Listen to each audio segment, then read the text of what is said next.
नमस्कार दोस्तों, हमारे देश के एक मशहूर एक फेमस आईएएस ऑफिसर है जिनका नाम है टीना डावी। टीना डावी ने 2016 में यूपीएससी एग्जाम क्लियर करके नंबर 1 रैंक पर उनको आईएएस ऑफिसर के तौर पर पोस्टिंग किया गया था राजस्थान में हाल ही में उनका पोस्टिंग जैसलमेर में हुआ था, जिसके दौरान अमर सागर नाम के एक ग्राम पंचायत है, वहां पे पाकिस्तान से आए हुए शरणार्थी लगभग 200 से ज्यादा शरणार्थी हिंदू शरणार्थी आए हुए हैं हमारे इंडिया में। जैसलमेर के अमर सागर जो ग्राम पंचायत वहाँ पे रह रहे थे कच्चा मकान बना के, जहाँ पे आईएएस ऑफिसर टीना डावी ने जेसीबी और बुलडोजर उनका कच्चा मकान के ऊपर चढ़ा के लगभग 30 से 40 कच्चा मकानों को पूरी तरह से तहस नहस कर दिया है टीना डावी ने।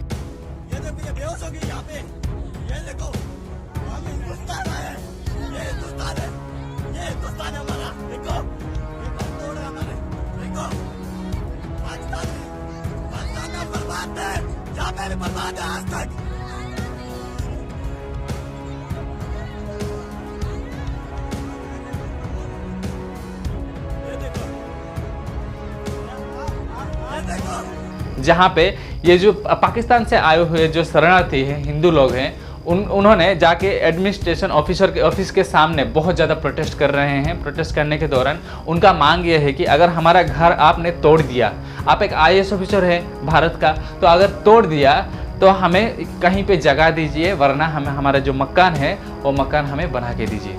क्या नाम है आपका? मौजूराम। कब आए हो आप पाकिस्तान से? चौथा महीना। 4 महीने ही हुए हैं अभी आप? महीने। तो यहाँ पर आप रहते थे? यहाँ पर मकान आपको क्या था? नहीं, यहाँ कोई नहीं रह रहे थे, इसी के साथ बैठने लगे। बाकी आके तो ऐसे ही भी इधर आके बैठे थे। ये कमरा हमारा था। अच्छा, इस कमरे में आप बैठे थे? आप ये पुलिस वाले आए थे तो उसमें कोई आपने पुलिस वालों ने फिर औरतों को भी मारा? हाँ, 2 औरतों को मारा है। वो कमरे वालों को आग लगा दी थी। वो मंदिर के पास एक झोपड़ी, मंदिर भी जलाया? हाँ, मंदिर भी जला। वो झंडे संडे जल गए और एक नीचे जा पड़ा, वो उठाकर ऊपर लगाया था। उसी के पास झोपड़ी थी मंदिर। आपको ये लोगों ने नोटिस वगैरह कोई दिया था या कुछ बताया? ना, नोटिस कोई नहीं दिया। बगैर नोटिस के आपको? बगैर नोटिस से आदमी आए 5, एक वीसीपी ले आदमी, फिर वो वीसीपी की काम किया, एक रुक गई, एक दूसरी मंगवा ली, फिर औरतों वाली पुलिस है ना, वो आ गई गड्डी भर के। यहाँ पर दोस्तों आईएएस ऑफिसर टीना डावी का कोई भी गलती नहीं है, क्योंकि ऊपर से जो भी ऑर्डर आता है वो ये फॉलो करते हैं। चाहे होम मिनिस्टर हो, चीफ मिनिस्टर हो, या बड़े बड़े एडमिनिस्ट्रेटिव ऑफिसर जो ऑर्डर देते हैं, ऑर्डर दे देने के बाद ये आईएएस ऑफिसर फॉलो करते हैं। फॉलो करने के दौरान ये जो टीना डावी ने काम किया है, ये हिंदू रिफ्यूजीज जो आए थे पाकिस्तान से, उनका जो घर वगैरह, मकान वगैरह, कच्चे मकान उनको तोड़ा है। तोड़ने के बाद बहुत ज़्यादा हल्ला हुआ है, वहाँ पे बहुत ज़्यादा हंगामा हुआ है।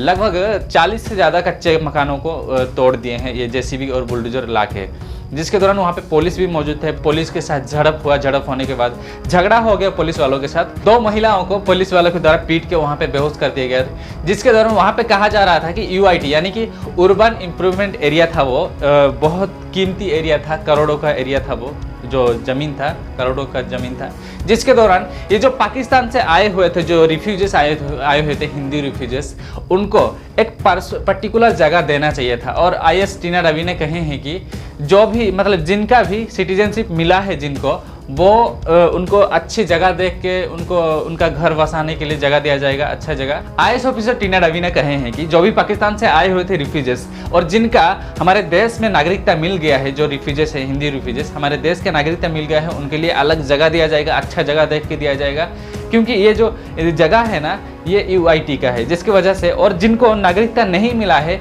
उनके लिए हमारे गवर्नमेंट का जो जैसलमेर के गवर्नमेंट का जो शेल्टर है, वहाँ पे वो रह सकते हैं, उनके लिए खाना भी फ्री है। और जब तक उनको लिए जगह नहीं मिल जाएगा तब तक वहाँ वो रह सकते हैं, ऐसे आईएएस ऑफिसर टीना डावी ने कहे हैं। और वो हिंदी रिफ्यूजीज से बात भी कर चुके हैं जो पाकिस्तान से आए हुए हैं, तो घबराने की कोई ज़रूरत नहीं। वो इंक्रोचमेंट्स ऐसे थे जो पिछले 10 दिनों में ही किए गए थे, तो वो काफ़ी कच्चे प्रकार के थे, टिन शेड वगैरह प्रकार के थे, तो उनको हटाया। वहाँ पे फिर जो पाक विस्थापित समाज था जो वहाँ बैठा था, उनका काफ़ी विरोध भी हुआ। बहुत अच्छी हमारी वार्ता भी हो गई, जितने भी पाक विस्थापित हमारे यहाँ रिफ्यूजीज़ हैं उनसे, और वो मान भी गए, क्योंकि उनकी प्रमुख बात यही थी कि उन्हें बैठने के लिए अब एक ज़मीन चाहिए। तो अब हम एक टीम बनाएंगे, सर्वे करेंगे, प्रॉपर लैंड, सफिशिएंट स्पेस के जो उन परिवारों के लिए सफिशिएंट हो, और उन परिवारों के रिप्रेजेंटेटिव भी रखेंगे कि वो भी सेटिस्फाइड रहे कि जो लैंड अब हम उन्हें जहाँ पे हम उन्हें बिठाना चाहेंगे और बाकी जो लोग अभी कुछ ऐसे भी परिवार हैं जिन्होंने ये अपनी इच्छा व्यक्त की कि उनके पास अभी कहीं पे भी रहने की जगह नहीं है, तो जिला प्रशासन द्वारा जो हमारे गवर्नमेंट शेल्टर होम है, रैन बसेरा है, वहाँ पे रहने खाने पीने की पूरी व्यवस्था की गई है। IAS इसका फुल फॉर्म है दोस्तों, इंडियन एडमिनिस्ट्रेटिव सर्विस। इसको सबसे पहले इस सर्विस को 1858 में शुरू किया गया था, आज से 164 साल पहले। जब ये जो 1947 में हमारा देश आज़ाद हुआ, देश आज़ाद होने के बाद इस IAS सर्विस को सबसे ज़्यादा महत्व दिया गया। जब हमारा संविधान बना 1950 में, सबसे ज़्यादा महत्व देने के बाद जो भी IAS ऑफिसर बनते हैं उनको सबसे ऊंचे पद पर देखा जाता है। जबकि एक जिले का मुखिया होता है IAS ऑफिसर। एक जिले में जितने सारे गवर्नमेंट का विभाग होता है उनके सभी में IAS ऑफिसर का कंट्रोल होता है। IAS ऑफिसर का कंट्रोल पुलिस स्टेशन पर भी होता है। जितने सारे जिले, एक डिस्ट्रिक्ट पुलिस होता है उसका भी कंट्रोल IAS ऑफिसर करते हैं। इतना पावर होता है IAS ऑफिसर में। एक IAS ऑफिसर का मुश्किल तब बढ़ जाता है, उस जिले में बढ़ जाता है जिस जिले इंटरनेशनल बॉर्डर से सटा हुआ हो।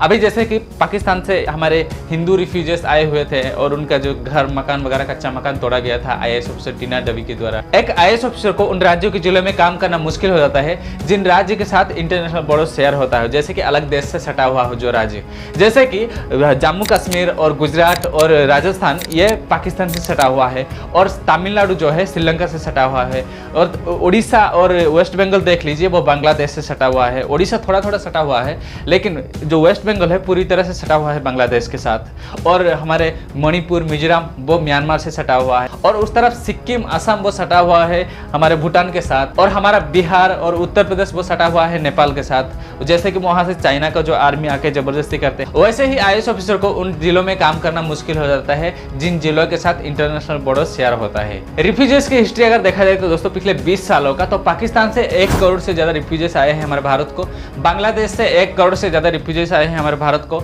और श्रीलंका से 60,000 से ज्यादा रिफ्यूजीज आए हैं, म्यांमार से 40,000 से ज्यादा रिफ्यूजीज आए हैं, भूटान से और नेपाल से लगभग 30,000 से ज्यादा रिफ्यूजीज आए हैं, और अफगानिस्तान से वो भी 20,000 से ज्यादा रिफ्यूजीज आए हैं। मैं आपको बता दूं ये जो रिफ्यूजीज आए हैं या हिंदू मुस्लिम क्रिश्चियन सारे धर्म के रिफ्यूजीज आए हैं, आके हमारे भारत में रह रहे हैं, और बहुत सारे रिफ्यूजीज अलग अलग जगह पे, जैसे कि रेगिस्तान, राजस्थान में जो रेगिस्तान मौजूद है वहाँ पे बहुत ज़्यादा रिफ्यूजीज मौजूद हैं, और इलीगल तरीके से हमारे भारत के जो सरकारी ज़मीन है वो इलीगल तरीके से कब्जा करके रखे हैं। बहुत जगह पे वैसे भी हुआ है, और तटीय इलाके में जैसे कि तमिलनाडु, केरल और आंध्र प्रदेश, उड़ीसा, वेस्ट बंगाल, ये जो तटीय इलाके हैं ना, वहाँ पे सबसे ज़्यादा रिफ्यूजीज मौजूद है। 2019 में पार्लियामेंट में एक बिल पास किया गया था दोस्तों, जिसके दौरान उस बिल को लेकर बहुत ज़्यादा विरोध हुआ था। वो बिल था CAA, citizenship amendment act bill, 2019 में पास किया गया था। इस बिल में पूरी तरह से लिखा गया था कि जो भी हिंदू, मुस्लिम, सिख, ईसाई और क्रिश्चियन जो लोग हैं अलग देश से, जैसे कि पाकिस्तान से, बांग्लादेश से, अफगानिस्तान से, और हमारे देश के आजू बाजू में, मतलब हमारे भारत के आजू बाजू में जितने सारे देश हैं, हमारे नज़दीकी देश, उन वहाँ से ये सारे लोग आ सकते हैं, आके भारत में रह सकते हैं, और 2014 से पहले जो आए हुए हैं उनको हमारे भारत के नागरिकता दिया जाएगा। CAA, citizenship amendment act bill के तौर पर ये लिखा गया था, कहा गया था। और बहुत सारे लोग सिटीजनशिप अमेंडमेंट एक्ट जो बिल है उसके खिलाफ भी काम करते हैं। जो भी रिफ्यूजीज आते हैं, बहुत सारे रिफ्यूजीज ऐसे अवैध तरीके से हमारे भारत में आके किसी भी हमारे गवर्नमेंट ऑफिसर्स को इन्फॉर्म ना करके वो आके ज़बरदस्ती रहते हैं, और ज़बरदस्ती अपने मतलब भारत की जगह को कब्जा करते हैं। कब्जा करने के बाद वहाँ पे जो टेररिज्म एक्टिविटीज़ है वो भी एक्टिव कर देते हैं। IAS ऑफिसर टीना डबी के कहने पर जो जैसलमेर में कच्चा मकान तोड़ा गया है, वो जो हिंदू लोग आए थे पाकिस्तान से, उनका जो कच्चा मकान तोड़ा गया था, वो जो घर बनाए थे ना, वो इलीगल तरीके से बनाए थे, जिसके दौरान वो कभी भी वो भारत सरकार को या भारत के जो जैसलमेर में जो ऑफिसर हैं, जो IAS ऑफिसर टीना डबी हैं, उनको कभी इन्फॉर्म नहीं किया गया था कि हम यहाँ पे मौजूद हैं, यहाँ पे रह रहे हैं। ऐसे बहुत जगह पे हुआ है, जैसे अभी हाल ही मणिपुर में ऐसे दंगा हुआ था, वो भी म्यांमार से जो रिफ्यूजीज आए हुए थे, वो जबरदस्ती अलग अलग जगह पे आके रह रहे हैं। रहने के दौरान हमारे भारत के लोगों के साथ, वो म्यांमार रिफ्यूजीज के साथ बहुत ज़्यादा झड़प हो गया था, जिसके दौरान ऐसे प्रॉब्लम हो रहा है। तो दोस्तों इस मुद्दे पे घबराने की कोई ज़रूरत नहीं है। हमारे देश के जो IAS ऑफिसर है वो बहुत पावरफुल है और बहुत ईमानदार है। लगभग हर IAS ऑफिसर बहुत ईमानदार है, क्योंकि बहुत मेहनत करके वो IAS ऑफिसर बनते हैं। खास करके अभी के जनरेशन में जो IAS ऑफिसर बनते हैं वो बहुत मेहनत मेहनत करते हैं वो लोग। ये जो IAS ऑफिसर है ना, जो डिस्ट्रिक्ट कलेक्टर होते हैं, मजिस्ट्रेट होते हैं, इनको आज हमारे देश एक लेवल पे देखता है, बहुत ऊंचे लेवल पे देखता है, क्योंकि इनको हमारे देश के प्रधानमंत्री कंट्रोल करते हैं। तो IAS ऑफिसर बनना इतना आसान नहीं है और उनका काम भी इतना आसान नहीं है, और IAS ऑफिसर कभी भी गलत काम नहीं कर सकते हैं। अगर आपको मेरा वीडियो अच्छा लगा, वीडियो को लाइक कीजिए, वीडियो को शेयर कीजिए और मेरे चैनल को सब्सक्राइब कीजिए, पास में बेल आइकन है, बेल आइकन प्रेस कीजिए। मिलते हैं अगले वीडियो में। Thank you.